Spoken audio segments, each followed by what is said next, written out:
Good morning. All right. Well, it's a great pleasure to be here. How many of you are programmers here? That's great. I'm in the right place. I want to talk about improving quality of JavaScript, and I'll talk about the reasons why, and then I'll talk about how. We'll talk about some things general, and then a little bit more specific along the way. So first is, of course, sometimes we wonder, is it even possible to write good quality JavaScript? That makes us wonder, isn't it? Because a lot of times we look at JavaScript, and JavaScript seems to be a little bit more scarier than other languages. And part of the reason for that is JavaScript is a dynamically typed language, but it's also a weakly typed language. And as a result, a lot of things we expect in static type languages can look to be going wrong when it comes to writing JavaScript. But also, part of the reason why JavaScript code is a lot harder is, if you really look at programmers in general, and this is changing, fortunately, in recent times, but in the past several, a few decades, people took the time to learn other languages. But when it comes to JavaScript, for whatever reason, programmers don't want to admit they are learning JavaScript. They just use JavaScript. And how did most people actually learn JavaScript? Unfortunately, a lot of people learn JavaScript by looking at code on the web. And a lot of code on the web is really bad. And so when you look at bad examples and start writing code with bad examples, no wonder the result is bad also. I know what you're thinking. You're thinking, no, we don't read code from the web and write code these days. It's even worse, right? We copy and paste code from the websites now. And that can be really problematic as well. So the question is, how can we improve the quality of JavaScript? Well, it turns out that a lot of things we can do for general purpose programming can also be done for JavaScript as well. But before we do that, let's talk about why should we really care about the quality of code we create. Well, it turns out that there are several reasons why we should really focus on good quality code. Oftentimes, we are interested in making code work, and which is good. It's important to make the code work.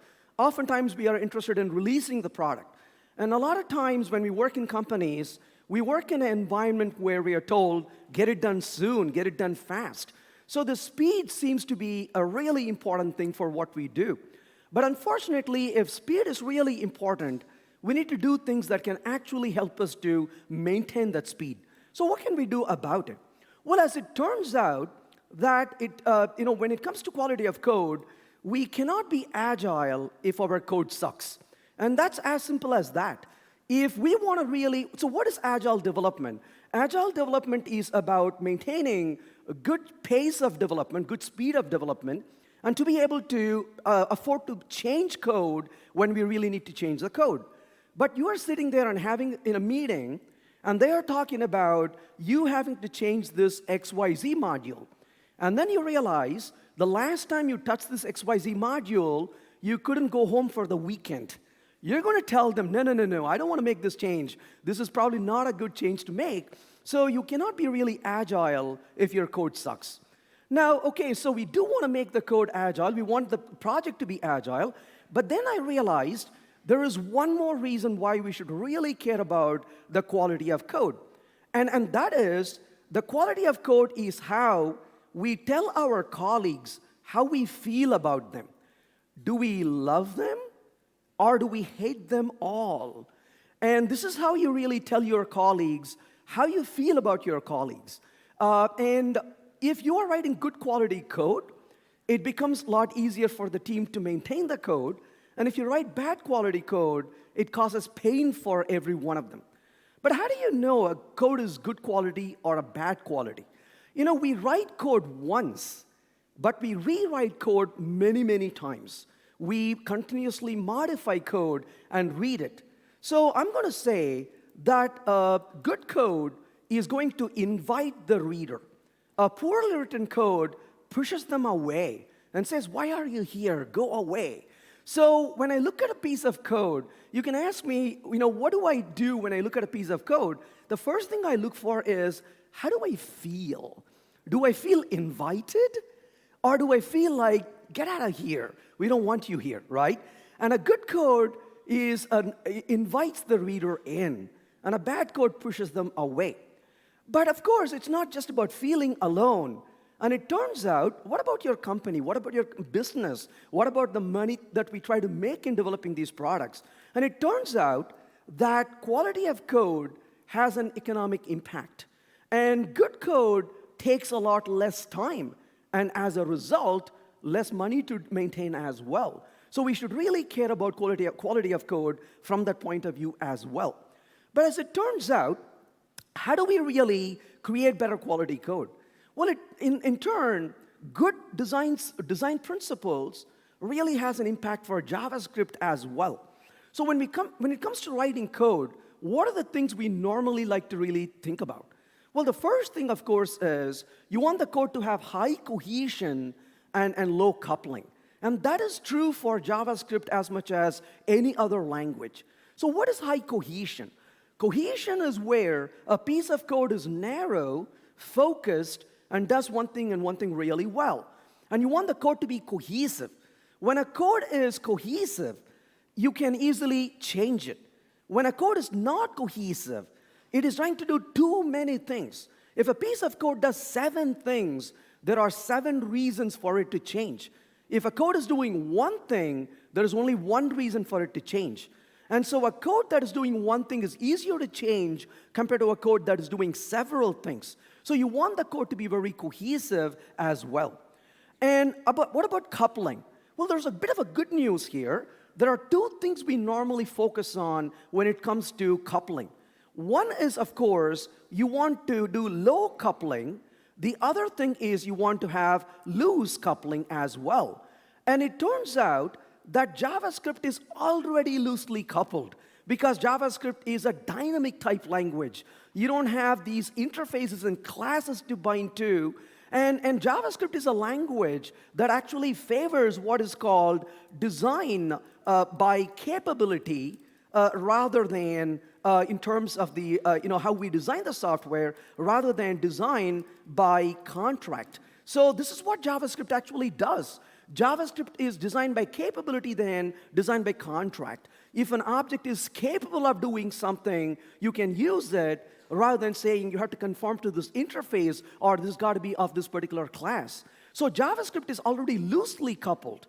But at the same time, though, we still have to make sure that we have low coupling as well. So the fewer things we depend on, the better, the easier to maintain the code. So those things are extremely important as well. But then, of course, the second thing is single responsibility principle. So what is single responsibility principle? You say that a piece of code should have a single responsibility. A piece of code should do one thing and not do several things. Now, but of course, our industry knows what's the right thing to do. But knowing what is right is not the same as doing what is right. And that is where the real catch really is. Let me ask you this question. Raise your hand if you think writing long functions is a good idea. Not a single person raised the hand, right? We all know that's a terrible thing to do. Let me ask you a completely different question, and I want you to be very honest about it. Raise your hand if you see long functions at work. Yeah, that's right there, isn't it? And the others who didn't raise the hand, they are too heartbroken to raise the hand. I fully understand that. Well, this is called cognitive dissonance because we know it's wrong to do, and yet we do this. Now, I want you to think about this. What is the longest function you have seen? And I remember working on a client's project, and they told me, read this code, refactor, help us fix some errors. Without thinking, I just started reading the code. And I was reading the code for several minutes. And then it occurred to me, how much more? And I put the down arrow, brrr, it's still going down. I started paging down, and it's still going down. And then I went up to the curly braces, and I looked at the line number. I'm doing a little math. And this one function had 7,000 lines in it. I'm like, how do I understand a function that's 7,000 lines long? So we all know there's a lot of reasons why long functions are a bad idea. Why? So first of all, long functions are hard to maintain, isn't it? So when you have a long function, it's really hard to maintain a long function, it is incredibly expensive to maintain a long function. That's one of the problems. Second thing is, it's very hard to understand. It's very hard to understand a long function. And of course, it's hard to debug a long function. Now, how many of you had to debug functions, right? That's our job. You have an existing code and you're told, go debug this function. And then we start hating our lives, because as we go through this code, we have no clue why things are broken. And people who are hired to debug long functions, we're not called programmers, we're called victims. That's what we are. We are victims of this particular person who has written this code. And of course, it's hard to test it. You know, how do you test a long function? It is incredibly hard to test a long function because number of permutation and combination through it is so many that we cannot just test it at all. We often give up. And then, of course, hard to reuse. Now, think about reuse for a minute. You have this very long function, and what you want is the 7 lines of code right in the middle. And you are staring at the 7 lines, and the 7 lines are staring back at you. And you say, come with me. And it says, no, I won't. And so what do? Well, unfortunately, it leads to duplication of code, isn't it? So what do we normally do? We say, fine, and we copy and paste it into another long function. This only makes things even worse as time goes on. And then, of course, long functions have low cohesion and, of course, high coupling. Now, if you really think about it, this is the opposite of good design, right? Opposite of good design is actually high cohesion and low coupling. And so we can, keep listing many reasons why long functions are a really bad idea. And if there's one thing, just one thing I would say, we as a software development community can do is to quit writing long functions. That would be a great improvement in what we do, rather than having to write all these long functions and then make it really hard to maintain it. So long functions are really poor from the point of view of single responsibility principle. But not only is the responsibility, it's also levels of abstraction. You want to make sure that long functions, you want to make sure that code that we write has a single level of abstraction. And the more the level of abstractions, the harder it is to maintain that code. And so that is something we have to work really hard to reduce that complexity that comes from it.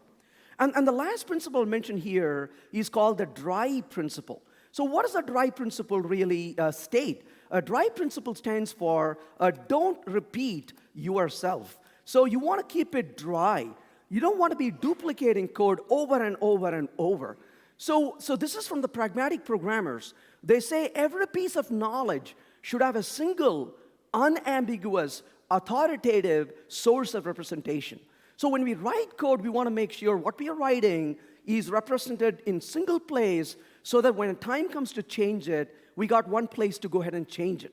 And it turns out that DRI Principle is not just about duplication of code, it is actually about duplication of effort as well. So it's not just copying and pasting code, but really removing the duplicated effort. And I want you to think about this for a minute. Duplicated effort. Well, writing code is part of what we do, but writing code is not the only thing we actually do. So what if we were to write code and we use manual steps to test the code, manual tests to deploy the code? Well, those are a violation of DRI Principle as well.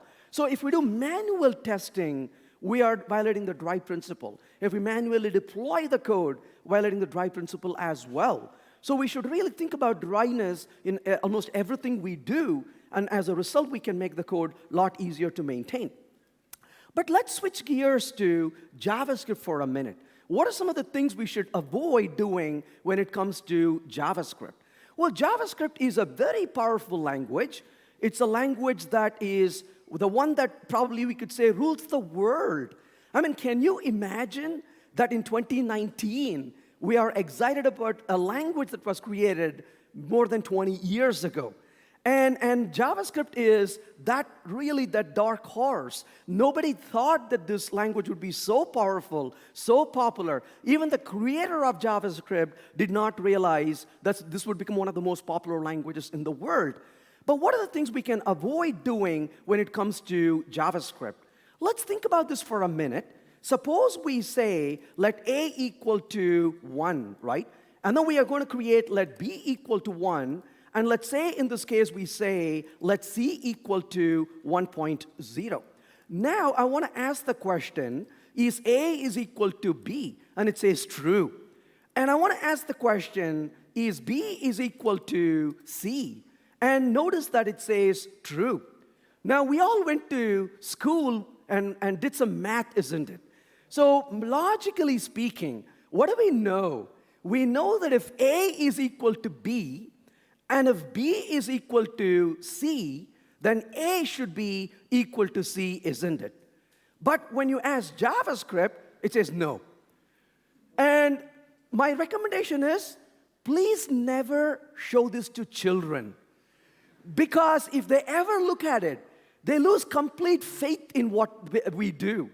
You know, this is the mistake I did in my life. You know, I'm a little older than probably most people in this room. If there's one advice I'll give you, it'll be this advice.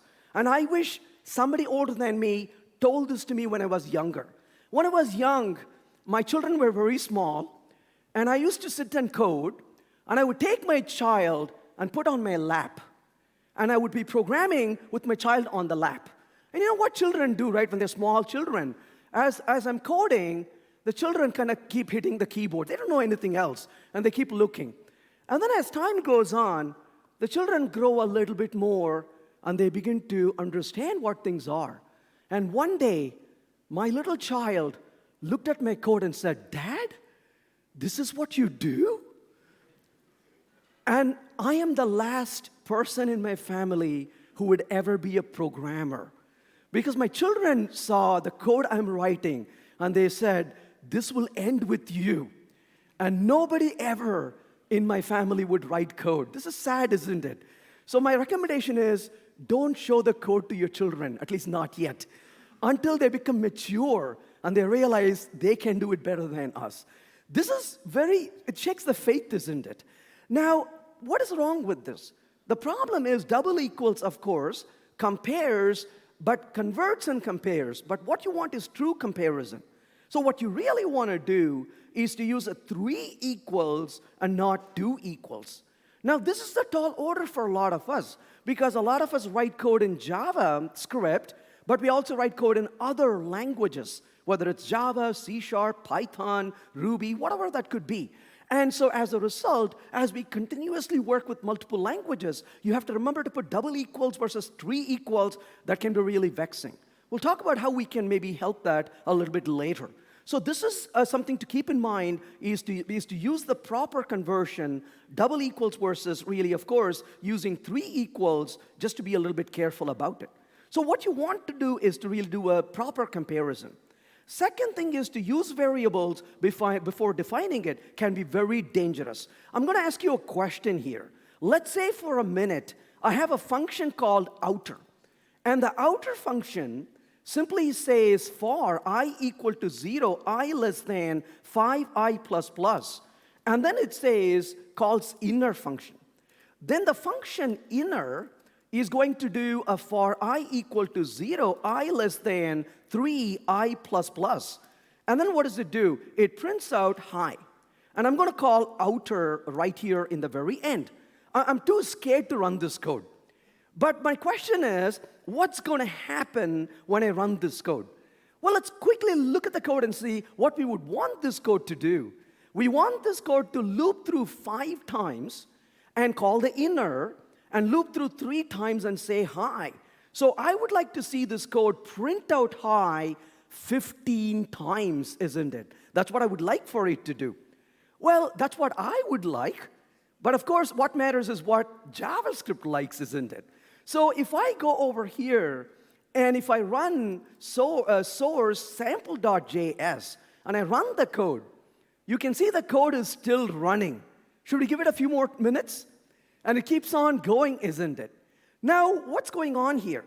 But of course, to make things a little bit more interesting, change this to a 3, change that to a 5. And what do I want the code to do now? Well, still print high 15 times, isn't it? But go back and run the code this time, and it only prints high 5 times and quits. What's going on here? Well, what's going on here is, if you notice, that I used a variable called I, but I did not define the variable. So JavaScript says, hey, look, Venkat used a variable, but he didn't define it. What can I do to hurt him the most? And it turns out the best way to hurt a programmer is to turn a variable into a global variable. And that's exactly what it does. When you don't define a variable, it turns out to be, and use it, on first use it becomes a global variable. And of course, can you imagine writing code? I actually encourage you to try this. Take random files and use the same variable in each of them without defining them. And then watch your colleagues waste time debugging, right? Well, they will lose time, and you will lose a friend, so don't do this.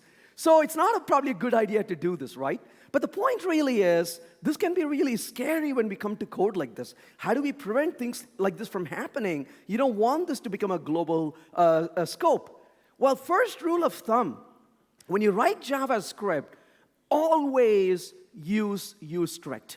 If you don't use useStrict, things like this can go in the code and become really hard to trace. So do useStrict right away. And of course, when I say right away, this is only true for code that's not using JavaScript modules. If you start using JavaScript modules, every JavaScript module file automatically does a useStrict without we having to do it. So you don't have to use useStrict if you're using modules, but if you're not using modules yet, then always use useStrict in that code. So what's the reason for it? If I go back and run this code now, notice it failed. It says reference error, I is not defined. So as a result, I will now have to say let over here and use let over here as well. And if I go back and run the code, you can see that it worked as you expected, printed 15 times and exit. So of course, the next thing is to quit using var. What is wrong with var? var is defining a variable, and it's got 2 major problems. The first problem with var is it doesn't have any block scope. So for example, if you were to write a function, let's say a function that you're going to create right here, we'll call it function foo, and in this case, the function foo is going to have a var local1 equal to 1, and I'm going to print local1. If I call foo, of course, you can see that's a value 1. If you call local1 right here, that fails. That's great.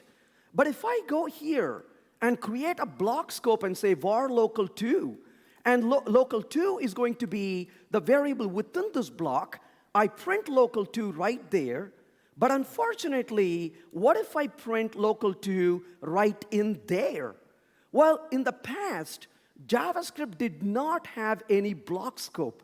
So when JavaScript sees this beautiful curly braces, JavaScript says, hey, nice curly, and throws it away, and just keeps going.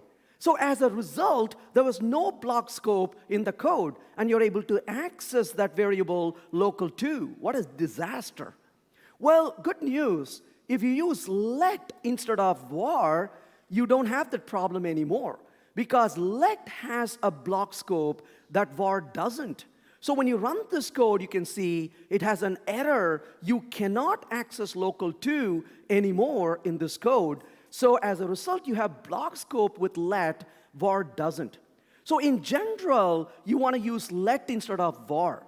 But having said that, I would say don't use let, instead use const as much as you can. So what does a const really do? A const gives you immutable variable. It's just a reference that's immutable. Nevertheless, that's worthwhile. Why is it important to really have a const? Let's take a look at an example. Let factor equal to 2. And I'm going to say over here, let print it is equal to, given an element, print element times factor. Then I'm going to ask to run the print, and I'm going to just call the print it, and execute the code, what does it tell us? It tells us that 4 times 2 is 8 in this case, isn't it? That's what it's going to provide for us. 4 times 2 is 8. But the question is, what if I set factor equal to 0? So, what is going to be the output over here?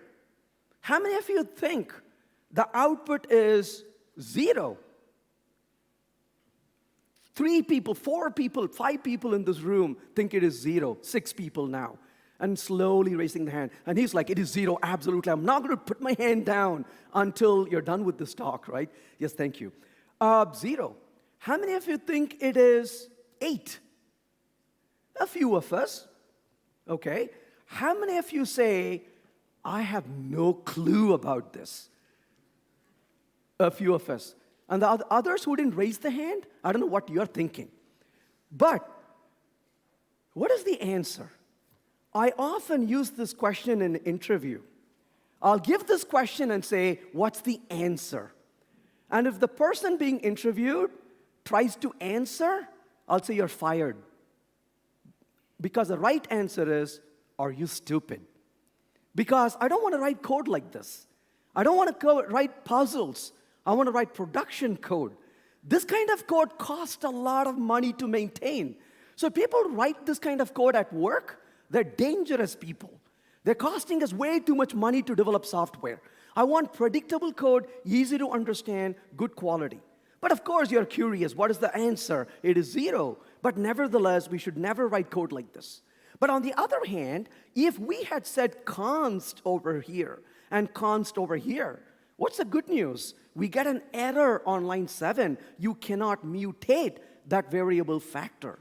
So this code becomes a lot more predictable. So const is better than let as much as possible. But of course, the question is, how do we find out if we're doing these things in code? We'll come back and talk about that in a little bit. The next thing I want to mention here is I'm a huge fan of promoting functional style code. So what is functional style, and why should we promote functional style code? Let's talk about that a little bit further. Let's go ahead and blow away the sample.js. Let's create an imperative code. So imperative JS. So what do I want to do? I want to say constant numbers is equal to, let's create a bunch of numbers. List of numbers 1 to 10, let's say. So I got a bunch of numbers I've created. So here's what I want to do. I'm going to say, find the total of double of even numbers. So how do I find the total of double of even numbers? So this is going to be imperative code that I'm going to write. So what is imperative code? You tell what to do and also how to do it. This is what we've been doing a lot in our industry. We do imperative style of programming. We tell what to do, but we also have to tell how to do it. And that's a lot of effort. So what is the first thing you do? You say let result is equal to 0. And then you output the result at the very end of this. Then you say for let I equal to 0, I less than, or is it less than or equal to? We're not sure anymore, isn't it? Less than, and then you say numbers dot, is it size? Is it count? Is it length? We got to make these decisions, isn't it? And then I plus plus, or is it plus plus I? We got to make those decisions too, isn't it? And then what do? Result, oh, wait a minute, if numbers square bracket I mod 2 is equal to 0. Then what do? We say result is equal to numbers of I times 2. So we write code all the way through to make that work. This is, and is it right? And it turns out it's not, isn't it? Plus equal to. And then, of course, when you run the code, it gives you that result. Now, this is an example of an imperative style code. We all have written code like this, isn't it? But this code is verbose. It takes a lot of effort to write, and it takes a lot of effort to read. And of course, it becomes really complex over time. So what is the problem with writing code like this? I'm going to say imperative code has more accidental complexity built into it. So imperative style code has more accidental complexity built into it. And what do we want to do as programmers? We want to reduce complexity. There are two kinds of complexity we have to deal with: inherent complexity and accidental complexity. Inherent complexity is the complexity that you have in the domain. Accidental complexity comes from the code we write. If we can remove that accidental complexity, it becomes a lot easier to maintain the code as well. So as much as possible, we want to reduce that kind of complexity in code when we are writing it. Well, that's a lot of code which is imperative, and that's what we did. But I'm a big fan of a functional style code. So what does a functional style code look like? So let's copy the imperative style code to functional code. So functional.js. So let's go to functional style code. You know, it turns out that when it comes to functional code is declarative plus uses higher order functions. So this is one of the beautiful things of the functional style code. But what is declarative? Declarative code is where you tell what to do, but not how to do it. So you focus on telling what to do, not on telling how to do it. So how would this code look like in functional style? Well, you can simply say here, a constant result. Notice the difference, first of all. Not a let result, but a constant result. So constant result is equal to, and then you can say numbers.filter. You can take a function given an element, return element mod 2 is equal to 0. And intentionally, I put a 2 equals. We'll change it to a 3 equals a little later on. And then we say dot map. And what do we want to do with the map? A function, I'm going to say return, in this case, e times 2. So we are asking it to perform a transformation and then reduce. And what does a reduce do? It takes a function total comma element, and then it simply says return, in this case, return of a total plus the element. So this becomes what's called a functional style code. So what is the benefit of this? It becomes easy to understand the code. May take a little bit more effort to write it because we're not familiar with it maybe. But once we write it, it becomes a lot easier to express the code. In the case of an imperative code, we go back and forth in the for loop. This becomes a single pass. Given all the numbers, get me all the even numbers, double them, and total it. It becomes a single pass through. The code begins to read like the problem statement. Now, of course, this is a little bit better, but this is still a little noisy. And this is where I'm going to take this code one more level up. I'm going to copy this functional code to what I'm going to call as a concise code. So source, concise, what am I going to do in the concise version? In this case, we're going to use arrow functions rather than using regular functions. So notice the code is working, but I'm going to take this code here and say, given an element E, let's go ahead and return if the element is even. So we are reducing the code, as you can see, and I can use an arrow function right there. And as I go through this, the code is much more concise than it was a minute ago and becomes a lot more easier to work with. And if you compare these two right now, you will notice that, let's put this on line 8 so we can actually see it. So I'll remove these comments, how about that? So if you look at this code now, you can compare these two code. It's exactly the same, except you have less noise in the code compared to this one that's less noisy. Now, on the other hand, when you look at this code, that's a lot of code to write. So going from this to this to this. Now, of course, which of those three code is better? Well, I can go around and say, oh, you know what? I think the concise code is better. But how do you prove that the concise code is better? Wouldn't it be so cool if we can use a tool, and the tool can look at the code and say, hey, this one is better than this. So guess what? We'll use a tool, run it on the code, and see what it says. If the tool says that my last code is better, we'll keep the tool. If it says it's not, we'll change the tool. How about that? I'm just kidding. But the point really is, it'd be nice to have some kind of feedback like that, isn't it? When you're working with a colleague of yours, you could say, this code is smelly. And they say, how do you know? Look at the tool. It says this code is poor maintenance. Let's refactor the code. Oh, look, this is better. Well, how can you tell? Look at the same tool. It tells us the code is better. It would be nice to have that feedback, isn't it? But before we go to the tools, let's talk about one more thing. Please don't make code hard to read. We all have seen this code, isn't it? I'm sure you have seen this code where you have a function that somebody has written. And they want to call this function, so what do?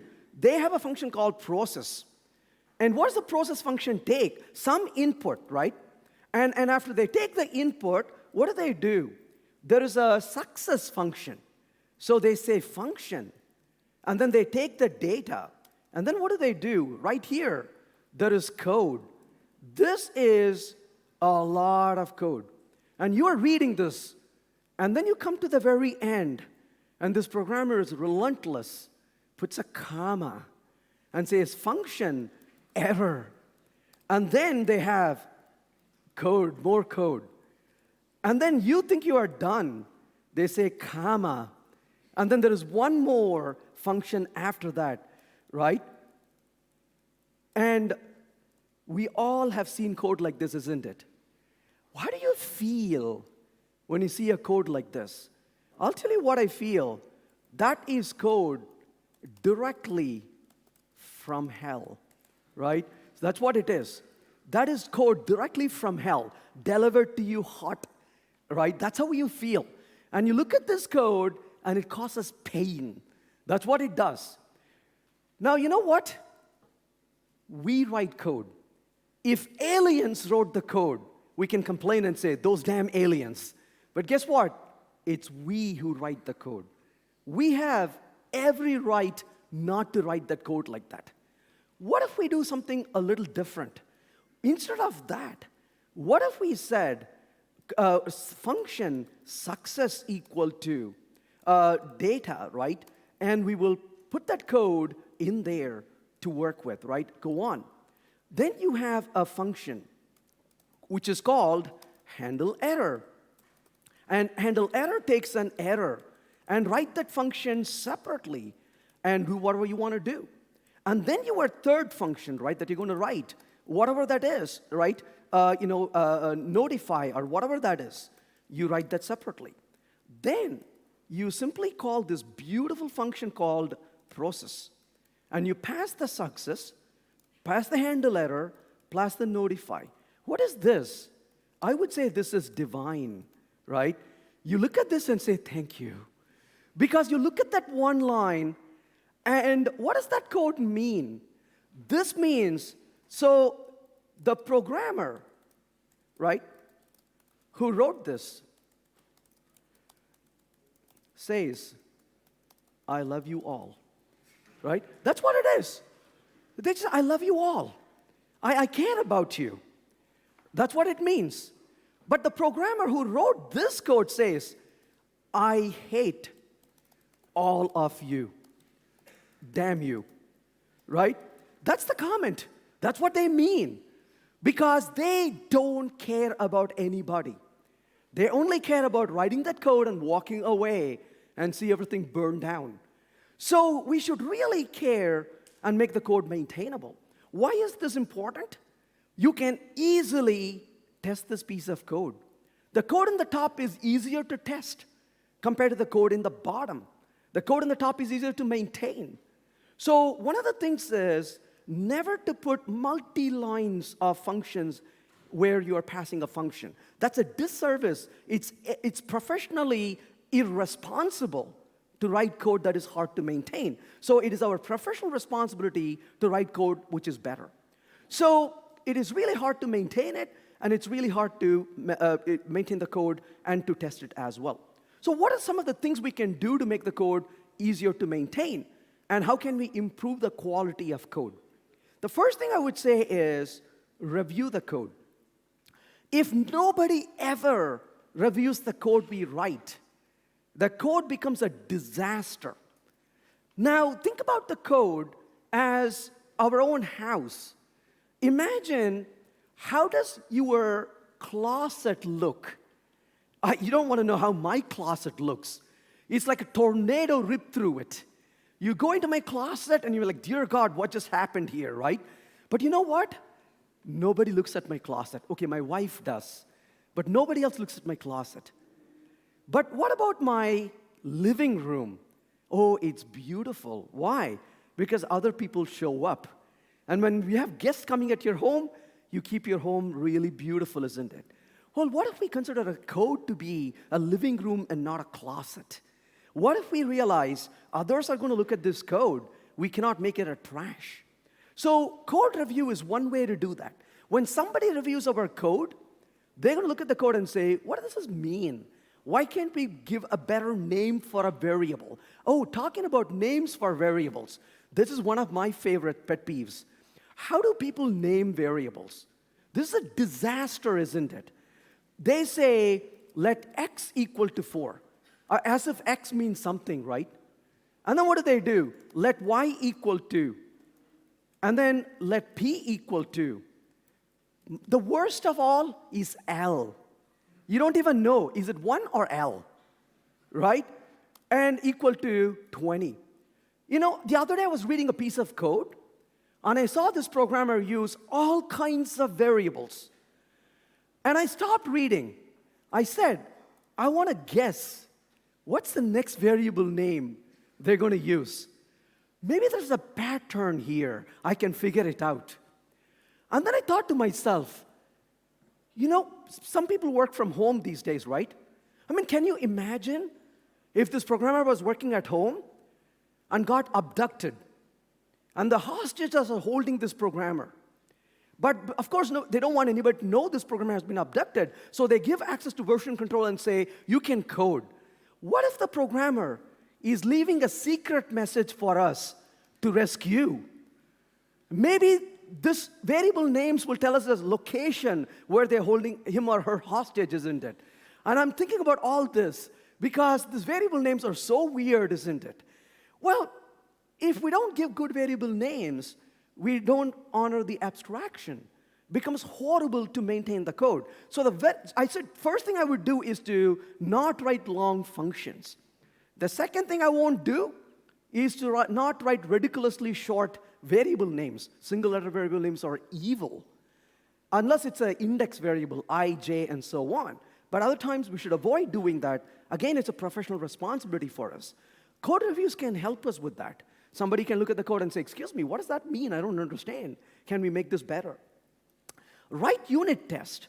So if we write test, we are making sure the code is actually testable. And because the code is testable, when we make a change to the code, we get an immediate feedback. You know, after all, Agile development is ability to make change to code as frequently as we can. Well, automated testing can help us to know the code that actually worked before continues to work as we move forward. And that can be really useful for that feedback loop. And then finally, of course, we can use tools to really make our lives a bit easier. Now, going back to this code for a minute, notice I used a two-letter variable here. Sorry, double equals here. I did not use strict over here, and in this case. And similarly, I am using, let's say, a let instead of a constant. You know, it's easy to say, hey, you should do the right thing. But guess what? We're all humans. We make mistakes all the time. But if we can have a tool to tell us, hey, don't do this, wouldn't that be a lot better? So what kind of tools can we use? The first thing is, you could use tools like JSLint or JSHint. But for more recent versions of JavaScript, I would recommend using ESLint. ESLint can help us to know that the code is meeting certain standards we set in the code. And for ESLint, you can set all those essentials in your system. In my case, in my project, in my home directory, I have an ESLint RC file. And then for every project I'm working on, I have a more refined file. So if one company, one client, or one project wants a little bit more, I will use that rigor. Otherwise, I'll fall back on my default, and I will use another configuration. But by doing this continuously, you can know that the code is of good quality. But here's what I do. I believe in continuous improvement. So when my developers check in code, my continuous integration server wakes up and immediately does npm install and immediately runs ESLint. If ESLint is quiet, that's great. If ESLint complains, we immediately fail the build because we don't want code of poor quality to slip in. So we can use this as part of continuous integration. So my Jenkins build, whatever continuous integration you use, doesn't matter. It simply runs ESLint and says, hey, I'm going to make sure the code is of good quality. So every time a developer checks in code, we know that the code is of a certain quality. And this is even before the code review. So that way, when I come to you to review my code, you're not sitting there and saying, oh, Venkat, don't use double equals. That's not a good use of your time. If a tool can take care of that, that's a much better use than a human being wasting the time doing these things. So we can use tools like ESLint. We can use tools like JSCS, which is useful for coding style, and a tool like Plato to be able to maintain a better quality code as well. Let's see how we can do these things. The first thing is, how do we run ESLint? So you can run ESLint on the source to just get a feedback on what it says about the code. I did some mistakes when writing this code. Some mistakes were intentional. Some were not intentional, but I won't tell you which one is which. But we'll use the tool to remove all those errors that I did. So I have 3 files here, the imperative, the functional, and of course the concise, all the 3 of them. So what am I going to do? ESLint on the source, we can ask it to run ESLint on the source. I've already created that as part of my package JSON. So npm, let's say run lint. And when I run this, notice it gives me errors. It gave me a bunch of errors. It said 6 problems in the code. My gosh, that's bad. Let's fix it. So what are the problems I want to fix? Well, I'm going to run this repeatedly. So npm run lint, I want to run this every time I modify my JavaScript code. So what is the first thing I want to fix over here? Let's look at one error, just one error. It says result is never reassigned. Use a constant instead. On line number 3, that's what it says, isn't it? So I can go back here and say, all right, let's use a constant because that's never being reassigned. Let's use a constant for it rather than using a let. That's what this code is, the tool is saying. Now I'm down to 5 problems. What's the next problem? It says use global form of use strict. And that's what it says, use strict. All right, I can fix that easily. So let's go over here and say use strict. And I'm going to do this on every one of those files. So that's on the first one, the second one, and finally the third one as well. So we're using use strict on all the 3 of them. Now going back, you can see it's down to 2 problems. So what does this say? You expected double equals versus triple equals in both of those files, line number 6. So if you go back over to line number 6, it says use triple equals there and triple equals there as well. So let's go ahead and save that and see what it tells me. And this time, notice it's quiet. So go back and run lint, and it says I don't have any errors. So we can use things like this ESLint. What about coding style? Well, coding style, everybody has their own style, isn't it? But what you want to do is to be consistent. Because if you're not consistent, it can become really confusing and hard to maintain the code. So how can you be consistent? Pick a style that you like to use in your company. Whether you want to use the style by Douglas Crockford or Google style, jQuery style, Airbnb style, whatever that you decide to use. Pick one. So I'm going to say I want to use JSSC, and I want to use the preset. So I go here and run that. Let's use Google style just as an example. So when I run the code, what does it say? It says I have 8 coding style errors. You know, I have to admit, some of these are too picky for me. Like, for example, it says you should have a space after the if. So, okay, I'll just follow that. So I'm going to say, here's a space after the if, and there's no if in here and here, so that should be really okay. So go back and run that code down to 7. It wants it in the for loop as well. Let's go ahead and give that right now. And then, of course, in this case, it says missing line feed at the end of the file. Now, it wants us to provide a blank line right here. Now, you may wonder why. Why does it want a blank line in the end, right? I'm a person who likes to ask why. Because if I don't understand, some things appear like stupid, right? Well, the reason why you want a blank line is when you perform a diff in your version control. Do you want to see change to that one line? Or do you want to change to the previous line where you had a carriage written being added? You know, some of us care about these things. When you do a diff, you want minimum noise in the diff. Oh, this is the line that changed. What about the previous line? Oh, that was a stupid, return. We don't have to look at it.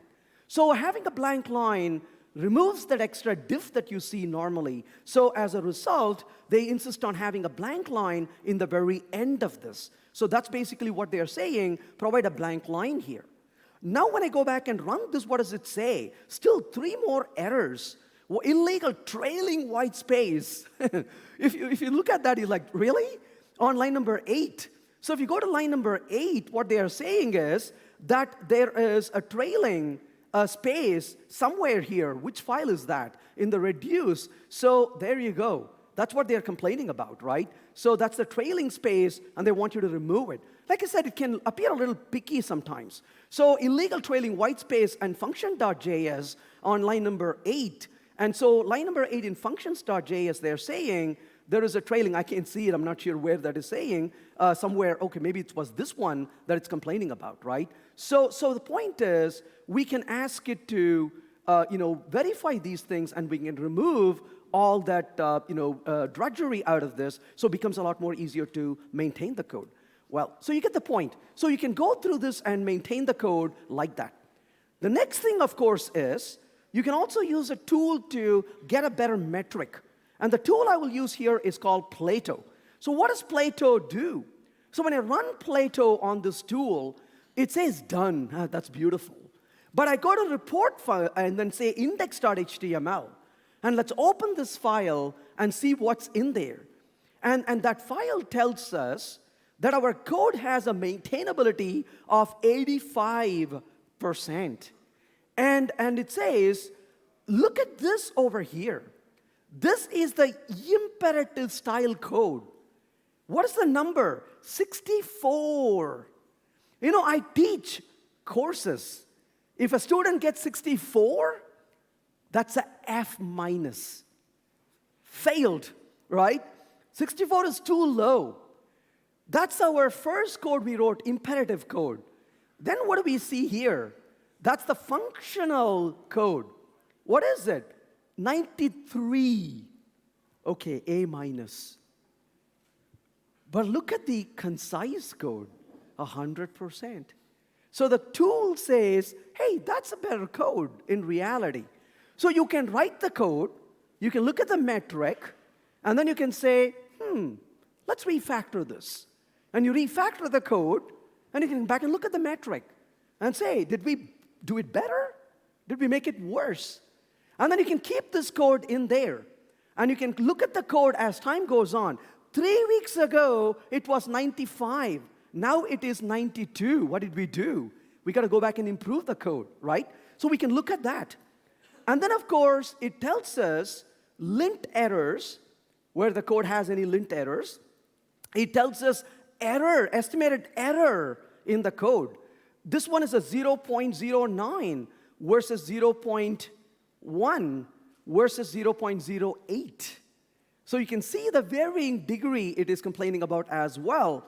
And then, of course, you can take a look at some of these metric. And you can click on a function, and you can take a look at maintainability. Hey, that's a beautiful 100% maintainable, right? Of course, I'm biased because I like that style of code. But it gives you the kind of feedback. It tells you, what is the complexity of the code, and you can improve it. That is an output from Plato. So we can continuously improve the code by running this as part of continuous integration. You don't need developers to run this manually. This can be done as part of your continuous integration. You just click on the dashboard, And you can take a look at these metrics, and then you can improve the code so you don't have to manually be doing this over and over and over. But I would say, to finish what we talked about, I'm going to say that writing, so I'll just conclude by saying writing good quality code is our professional responsibility, right? This is what we signed up for. It is our professional responsibility. We cannot run away from that. Every one of us is in charge of doing this. Thank you for coming.